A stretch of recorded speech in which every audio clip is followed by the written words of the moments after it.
It was a rainy Thursday morning, and the office lobby buzzed with the usual rush, heels clicking, phones ringing, and coffee spilling. But none of that noise could drown out the cruel laughter echoing from near the elevator. An elderly janitor, bent with age and wearing a faded blue uniform, was being mocked by two young employees. His trembling hands had accidentally knocked over a designer bag, and now he was the center of their cruel amusement. "What's the matter, old man? You need a GPS to clean now," one of them sneered. The other added, "Maybe it's time you retire before you break something more expensive." Nobody stepped in. Eyes avoided. Hearts stayed silent. Everyone was too busy or too afraid. Except for one. Emma Hartley, a quiet intern from the HR department, stopped in her tracks.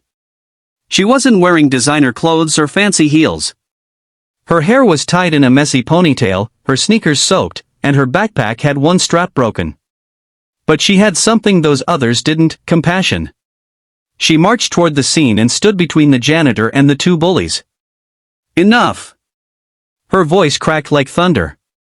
"He's doing his job. What have you done today besides humiliate someone?" The two employees blinked, shocked. No one ever talked back to them. They were close to the executive circle. "Who do you think you are?" one hissed. Emma didn't flinch.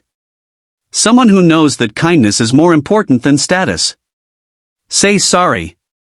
When they refused, she turned to the crowd. "Anyone else okay with this?" Silence. Shamed, the crowd dispersed, and the bullies left red-faced. Emma knelt beside the janitor. "Sir, are you all right?" His eyes welled up. "I'm fine, child.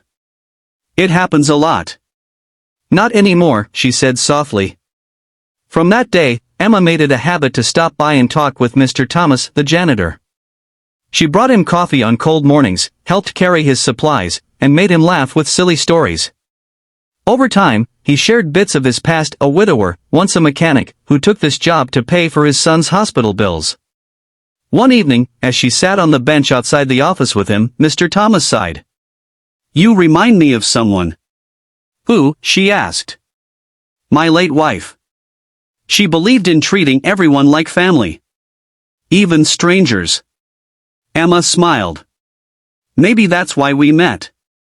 What Emma didn't know was that this friendship was being watched.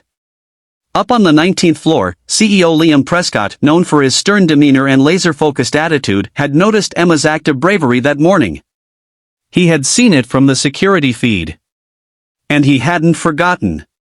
Weeks passed. Emma continued her work quietly, climbing no ladders, making no noise. But one day, everything changed. The company announced a new mentorship program. Emma's name was on the list. But more shocking, it paired her directly with Liam. Confused but eager, she entered her first session with him. "I've been watching you," Liam said. Her heart raced. I didn't mean to cause trouble with those employees." "I'm not talking about them," he interrupted.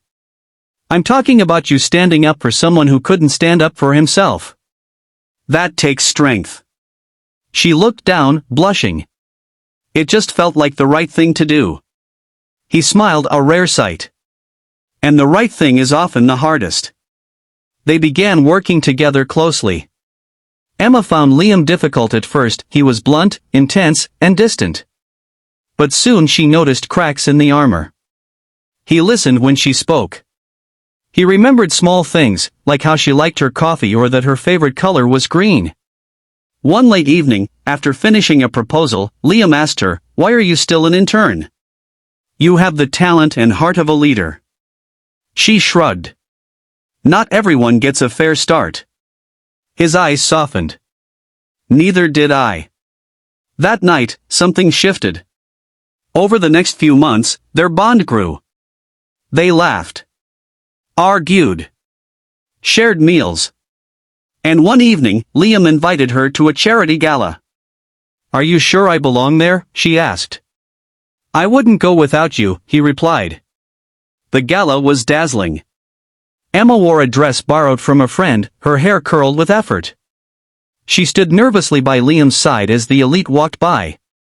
And then, she saw him. Mr. Thomas. In a tuxedo.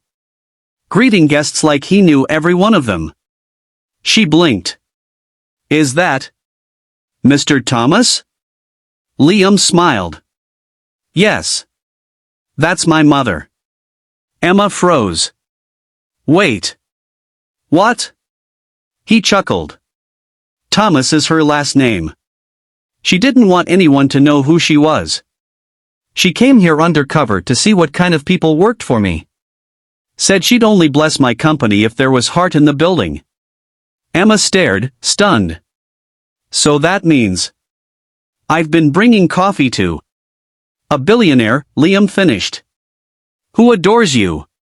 Just then, his mother approached. You, she said, pointing at Emma.